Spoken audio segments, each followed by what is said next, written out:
Good afternoon, si Radyo Man Lourdes po ito. Colonel?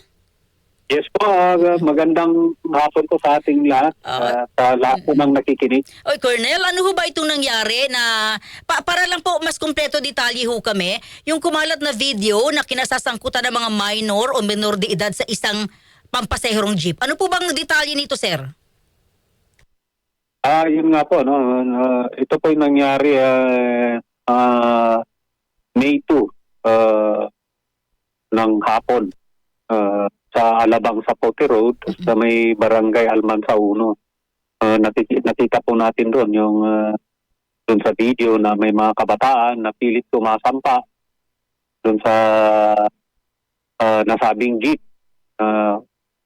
na may mga pasahero din. So nagkaroon po ng kaguluhan at nakaka-alarma po siya sa mga kababayan natin, lalo na sa mga netizens. Oo. Colonel, sandali, ika-clarify ko lang ho yung term, no?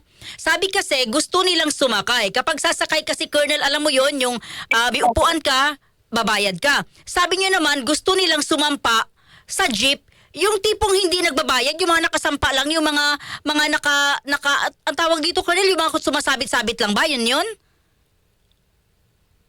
Hindi po natin maano, no? Pero ang yung pong gusto nilang sumampay, ayon po yun sa statement ng mga bata na sabi nila na gusto lang daw nilang sumakay. Yun po yung sinabi ng mga bata. In-interview po kasi sila ng ating DSWD. Sumakay going where? Papunta po ng Ang alam ko po, papuntang Alabang kung heading south. So, okay, so hindi sila pinasakay ni Manong driver dahil... siguro po dahil nakita naman po natin na parang magugulo sila, maggugulo nila tapos ang dami. So parang hindi po siguro hindi yun siguro ang dahilan, pero hindi po natin alam yung dahilan ng driver kasi ang yun lang po ay claim po ng mga bata, hindi po natin alam kung ano po yung rason naman ng driver. Pero Colonel, meron po kaming napansin, I don't know kung ito po yung na-verify ng inyo pong investigador, yung ilan ho sa kanila, yung isa ho, merong I speak, no? Yung iba ho, parang sa bintana nitong jeep, may hinahablot sa ilang mga pasahero. Meron bang ganoong situation, Colonel? Nakikita mo naman natin doon sa video na parang meron pong gano'n, may nakita tayong parang may matalas. So nakita rin natin na parang meron ding ganong insidente po, no? Na parang may nanghahablot. Yun po yun. Siguro may ganun po talagang nakita sa video. Colonel, ilan po ang mga kabataang ito? Ang na-turn over po sa atin na-turn over po sa atin from barangay kasi dinala po muna sa barangay and then na-turn over din sa atin sa Women's and Children's Protection Desk natin dito sa station. May na-turn over po sa atin na 7. 7. Ang edad po, Colonel, mula yung pinakabata hanggang pinakamatanda po, ilan? Ang pinakamatanda doon, ang alam ko, padali po, tingnan ko yung record. Opo, alam sige po, lang nasa po. 14 years old Parang 14 years old yata. 14 ang pinakamatanda. Yung pinakabata po, base po sa record lang po ninyo, Colonel. Dami pala, 7. Oo. So, ang pinakabata po nila ay 9 years old. 9 years old? Opo. Dali, teka. Colonel, napatawag ba yung mga magulang? Ito pa yung taga Las Piñas, itong mga batang ito? Yung grupong ito? Opo, napatawag na po natin yung mga magulang. Although hindi po lahat dumating. At bahala na po ang DSWD na magtanggap ng intervention para sa mga bata. Opo. Lahat daw po ito, Colonel, ay taga Las Piñas? Yes, ma'am. Ano po yan mga, sorry Colonel sa term ko, mga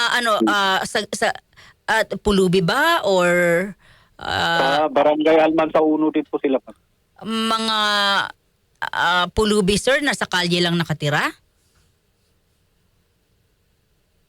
Yes, ma'am. Mga Palaboy? ano po ito, mga batang ito ay pag-alagala po Oo. dyan sa kalsada.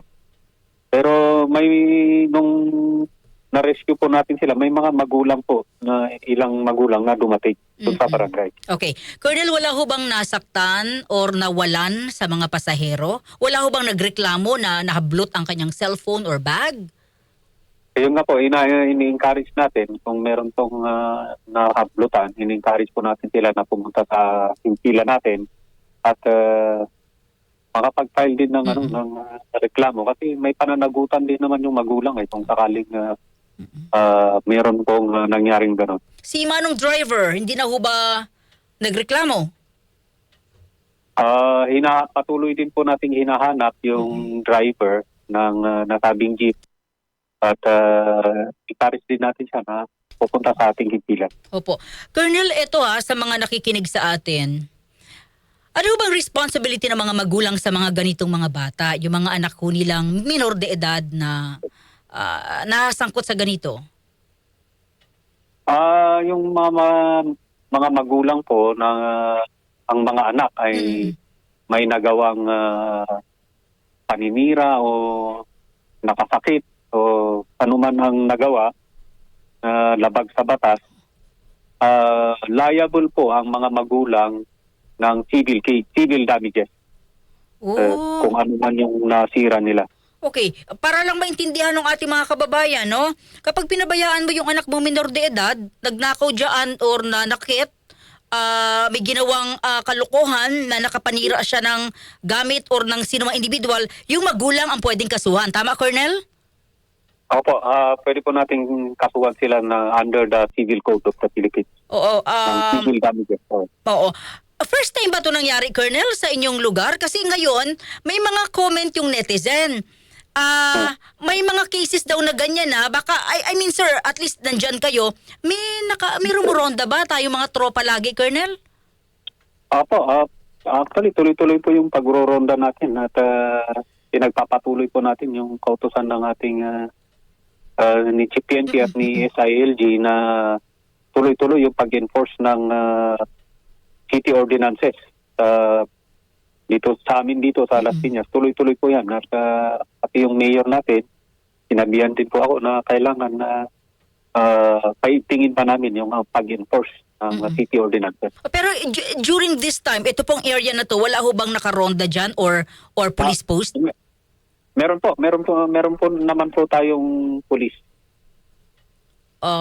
Hindi lang ho nakita ito, sir, no?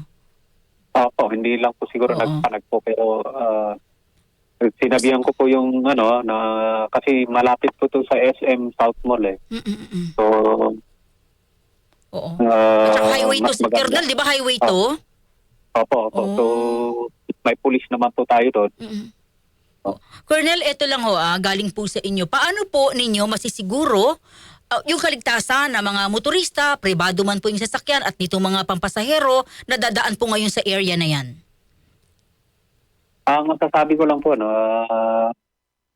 ang kapulisan po ay patuloy na nagbabantay sa mga lugar kung saan may nangyayaring kaguruan at saka may nangyayaring mga ganito. At sinisiguro po natin na hindi po ito mauulit.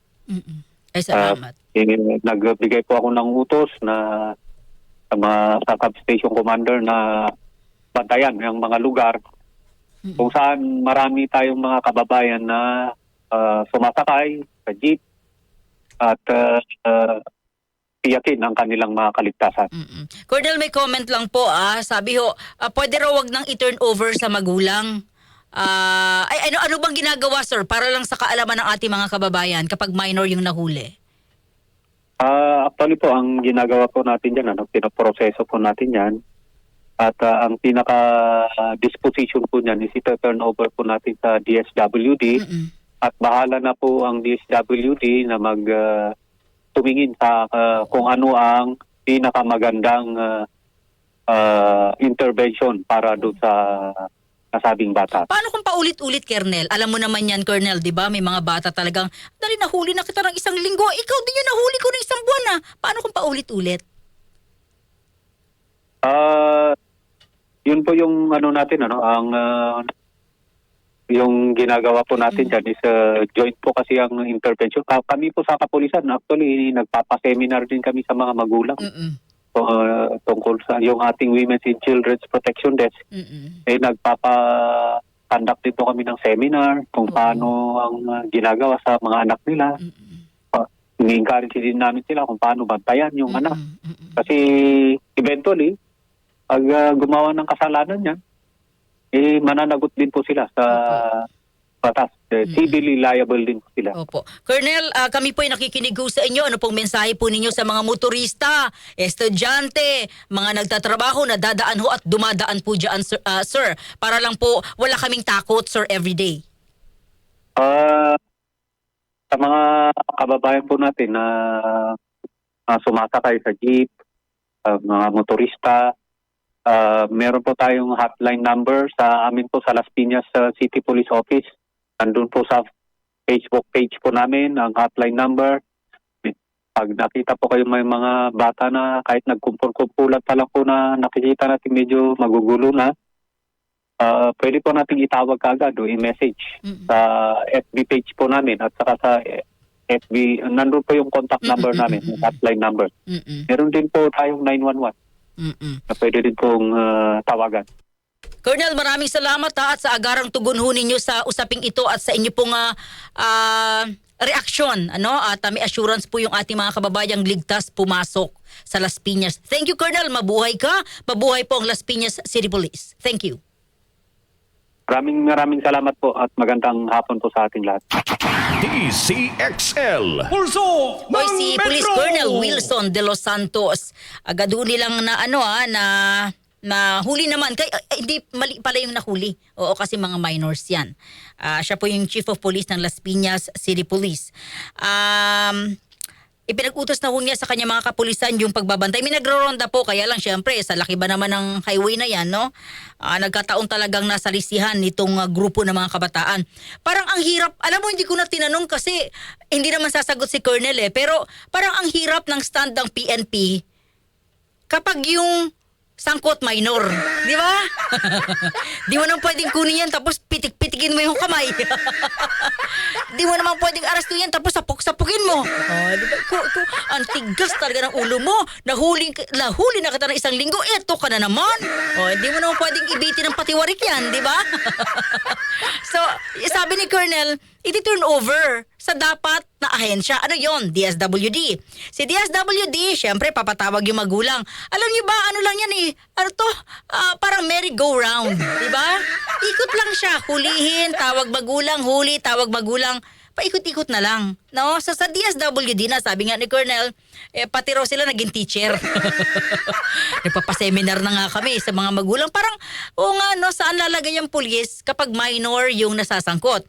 Puro minor, 7, 9 anyos, 9 years old. Hindi ba nagagatas pa to? Di ba yung 9 years old nasa lupa ng bahay yan? May bantay pa yan sa bahay kasi pag nakalabas, delikadong maipit, delikadong makagat ng mga aso, ganun, di ba? Pero ito 9 years old, nasa gitna ng kalsada, humahabol sa sasakyan. Pinakamatanda raw, 14, 7. So, turn over sa DSWD, pinatawag yung mga magulang, yung ilan po dumating, yung ilan po hindi, deadma. Tinatawagan yung driver at yung mga pasahero kung meron. Pwede ho kayo magreklamo para ma-file ng kaso. Huwag ho kayo mag-alala, hindi po yung bata ang kakasuhan. Yung magulang. Kung may magpa-file ng kaso, kakasuhan po yung magulang para madala. Sabi ni Colonel, para madala. Kasi, maniwala kayo sa hindi paulit-ulit to, gagawin at gagawin po ito. Ng mga batang ito. Hindi lang ho dyan. Sa iba pang parte ho ng ating bansa, may mga kabataang ganito po yung trabaho. One time ako may experience sa Makati naman. Alam niyo, binato kami nung naka-jeep ako binato kami nung, yung milk tea. Oo. Binato kasi nakahimpil yung jeep, nag-aantay ng pasahero. May dumaan, siguro binigyan siya ng milk tea. binato sa amin yung milk tea. May laman. Sabi ko, Diyos ko, gusto sigurong napikon yung driver, pero syempre wala siya magagawa. Kapag sinaktan niya, driver pa ang may kasalanan. Tapos nang iinis pa yung minor de edad.